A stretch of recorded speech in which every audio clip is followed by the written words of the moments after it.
ખેડામાં બિસ્માર રોડને લઈને ગ્રામજનો આંદોલન પર ઉતર્યા। જિલ્લામાંથી પસાર થતો અમદાવાદ ઇન્દોર હાઈવે બિસ્માર બન્યો છે। રોડ પર ઠેર ઠેર મસમોટા ખાડાઓ પડી ગયા છે।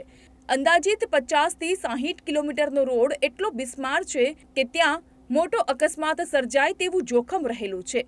ત્યારે ઠાસરાના ખડગોધરાના ગ્રામજનોએ રસ્તો રોકો આંદોલન કર્યું, જેને પગલે હાઈવે પર ચક્કાજામની સ્થિતિ સર્જાઈ હતી। અમદાવાદ ઇન્દોર હાઈવે 60 કિલોમીટરની અંદર એટલા બધા ખાડા પડી ગયા છે કે રસ્તો છે કે માત્ર ખાડા છે, જે સ્થિતિ મુલતવી નક્કી નહીં કરી શકાય।